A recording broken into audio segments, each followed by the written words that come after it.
Hi, and welcome to another Seeking Asylum review here at Terribly Fun Films. As always, I'm your host, Bobby, and today we're looking at something that seems like it would have been a mockbuster. Shoo-in for that, even. But it wasn't. Leigh Scott's Frankenstein Reborn did not get released to coincide with any other major theatrically released Frankenstein film. Weird, I know. But the Asylum, I guess, needed to make a horror film, because that's just what they do, and this is what we got. It is a modern update on the film, which has had some very iffy results in the past. So does this work, or should it have stayed disassembled?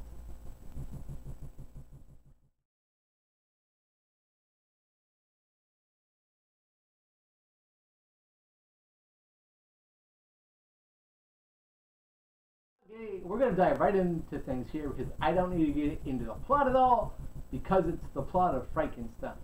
We all know the plot of Frankenstein. Let's move on.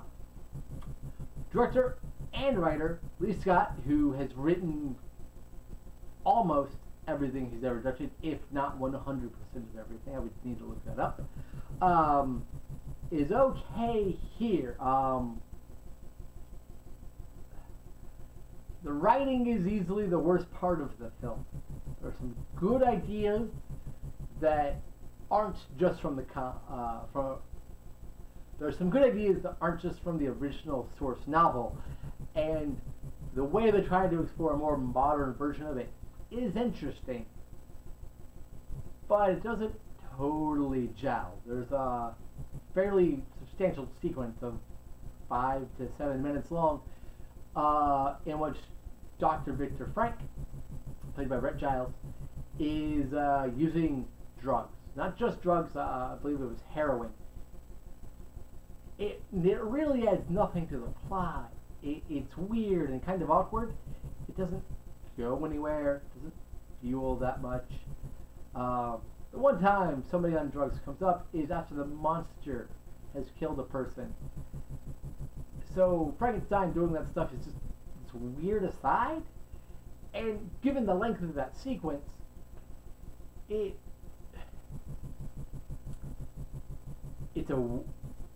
feels like it should be important, but it never gets brought up again. And it's really odd, and the movie keeps doing things like that.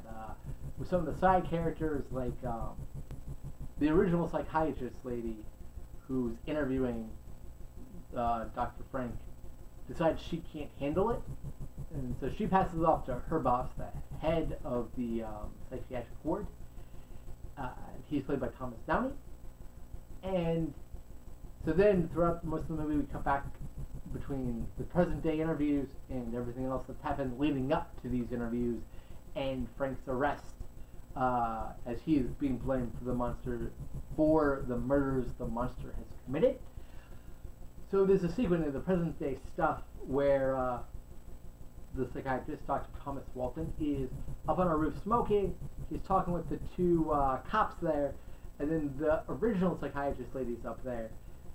And Frank has kind of offered them a deal of sorts, and the psychiatrist lady's objecting to it, claiming that it's her patient. What? We saw you give him up to the other guy. We know that you were like, I don't want to deal with him, he should be your patient now. That's why Dr. Walton is interviewing him. If interview is the right word, I'm not sure. It's really weird, and it makes the whole movie weird, because things like that keep happening. Again, with the drugs and this whole thing, where it feels very random.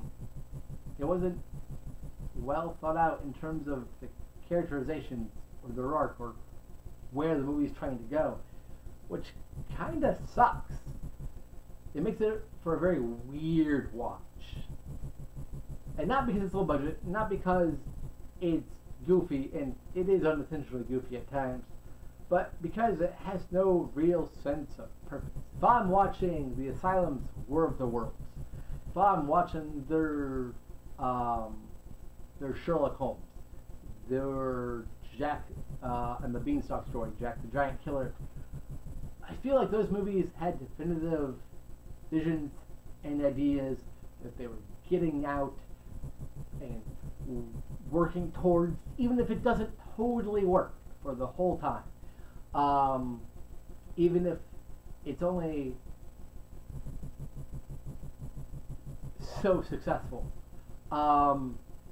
Frankenstein feels like they just had to make a horror movie. Frankenstein's public domain, so why the hell not? They slap something together real quick in terms of its story structure.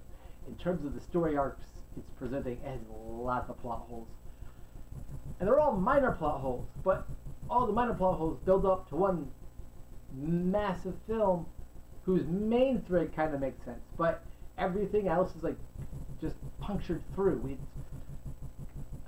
It's disjointed, I guess, is what I'm looking for there, because it feels like the characters aren't using any internal logic at all.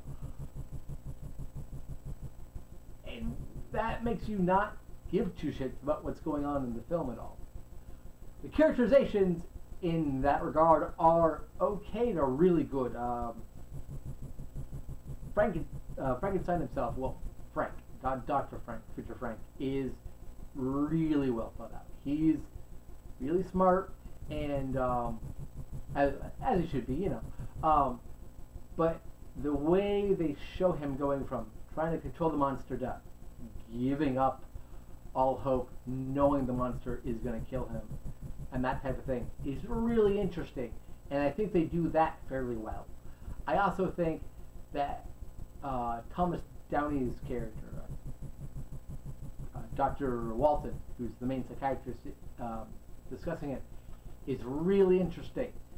Because at first he thinks the talk of monsters and all this is just a delusion brought on by some big traumatic event, wherein maybe Dr. Frank didn't kill these people, but he was present for it, or something like that, so he's trying to get at the root of it. And he's quote-unquote never seen a case where the delusion is this rooted in reality and this detailed and thoroughly thought out. And that's his first clue that maybe he's telling the truth. And those little things are interesting. Those little things work really well. But it will only get you so far in that regard, if that makes sense. So the plot and characterizations are not the strongest. The plot's kind of a shamble in terms of the subplots that keep bringing up and dropping or not having any real reason to exist. The characterizations aren't that bad, but because of those drop subplots, they're kind of forced to not have anywhere to go. That's not the actor's fault, all of whom are at least okay with one exception. Rhett Giles as Dr. Victor Frank is good. At moments, he's better than others. There are some parts, especially when he's going kind of full-on crazy anger mode, where it doesn't quite gel. But it is more subdued, calm, methodical, work things out moments, especially as he's creating the monster and one experiment fails, so he tries another one, that type of stuff. He's really good there. As the main psychiatrist, Tom Downey probably gives the best performance, gives the second best performance in the film. He's really good. He's believable, he's tough, but he also seems like somebody who would genuinely care about what's going on, genuinely want to find out why Frank thinks or does this or that or yada yada. So it balances itself out nicely there. Playing the creature and the human before the experiments, Joel Hebner gives the best performance. As Bryce, a person with a disease that they're working on that is what starts the transformation, but is not fully finished until after he dies. He's really fun, kind of a bastard in an, oh, you're charming, but I want to hate you kind of way, which is how the character's written. Then as the monster, he's great. Not a ton of lines, but lots of facial expressions and body gestures and language to evoke his anger and his madness and his rage. And the design of the creature's fantastic. The design of the creature is one of the more interesting designs I've seen all month. For those of you who don't follow me outside of these videos, I've been watching a Frankenstein movie every day. A different Frankenstein movie every day throughout the entire month of October. And this is one of the cooler, more engaging, unique designs I've seen. Really gory. Really does look like fresh muscle and sinew and that kind of thing. Scraggly, balding spots of hair where it looks like it was just poked through, because it kind of was. Really good stuff there. As Dr. Frank's right-hand man, Hank, we have Jeff Denton, also a longtime Asylum person, and he's good. Not the best performance I've seen him in. It's a smaller role, though, and he's perfectly serviceable there. Sadly for me, though, as Elizabeth Weatherly, as you guys will recognize from the name, is the person Dr. Frankenstein loves in the books. Similar, slightly changed up here, though. Eliza Twinson is not that good, and it breaks my heart to say that. She's amazing. She's amazing. Sing, she can act. If you haven't seen her in the Penny Dreadful Picture Show, you need to. She's fucking brilliant. But here, I'm not sure if it was the directing or just the way she chose to act or a combination thereof, but she tries to go for this sort of raspy, ingenuine sexpot type. Think like Kathleen Turner in Body Double or something like that. It doesn't work. It doesn't. It's never believable, ever.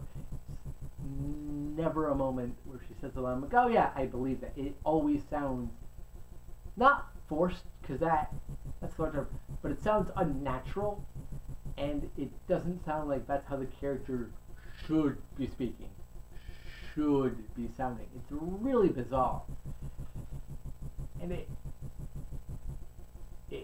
it brings down the movie a lot. I really hate the fact that Eliza Swinson gave such a awkward performance. The cinematography by Stephen Parker is really good. A lot of dark laboratory stuff, a lot of night shooting, that kind of thing. But it's all very clear and visible. Some of the more stylistic flashback shots are pretty great. One kind of obvious day for night or overlit, not quite sure, the night shot. But given that it's the drug sequence you heard me mention earlier, you can kind of roll with that and be like, oh, well, it's meant to do X. It's meant to evoke a certain type of thing and not be realistic lighting. Which is fair enough, but the rest of the movie goes for more natural, realistic lighting, so I don't know if that is totally justified there, if that makes sense. But it's not bad at all. The editing is probably the movie's greatest strength that isn't the Frankenstein monster. His design, his acting, that kind of thing. The editing is really good, really top-notch work here, especially because not only are we editing from the present day stuff to the main film, which is a lot of flashbacks, but within that we're editing between all the drug use, we're editing between who's doing what, various people's points of views. We're told we see things from different points of views at one point. And that's all in the flashback, so you kind of have to follow all those timelines, and it does work because the editing is very clear, it's very solid, and that works really well. Amanda Barton did the costumes, and she did a very respectable job. Nothing too crazy, modern day, doesn't need to get that psychotic, but the costume for the monster is excellent. The red dress that everybody will instantly know I'm talking about for Eliza Swinson is a really nice streak of bright color in this otherwise bleak film. It's a really smart move to do that kind of a thing. The art direction is beautiful, especially for the lab that Frankenstein does the experiments in. It's really unique and different looking, while still looking like Frankenstein's lab, if that makes sense. They use some cool modern updates with it, and there's a big vat of green goo water stuff. That looks, oh yeah, that's Frankenstein, but then they do things to it that make it look modern enough and interesting enough to be really engaging on that level. I mentioned how great the monster looks, but the other gore effects, and this film is really gory, very gory, are also really good. Especially given the time period, this was 2005, so before the Asylum really stepped up their game with Jack the Giant Killer and all those other movies around that same time, where they went from low budget schlock to kind of higher quality schlock, if that makes sense. But the crushed heads, the viscera, the guts exploding everywhere, the blood drenching, it all looks really good. It all is filmed well, colors pop, that sort of thing. As you can see, I'm really torn on this film. There's a lot to like. It's a really interesting monster from an acting standpoint, from a makeup standpoint. It has some really great set and art pieces. The gore, if that's all you're looking for, this movie will satisfy that. The editing's pretty good, the lighting's pretty good.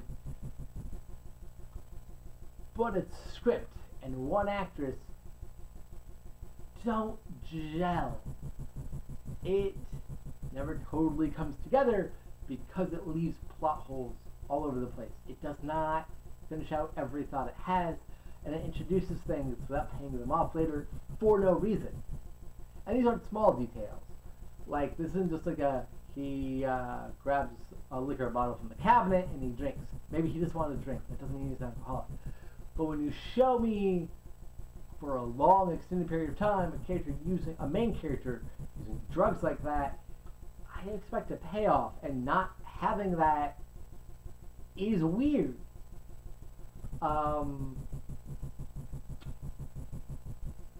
Is it a terrible film? No, it's not. It's watchable. I've seen it before. I've seen it multiple times before.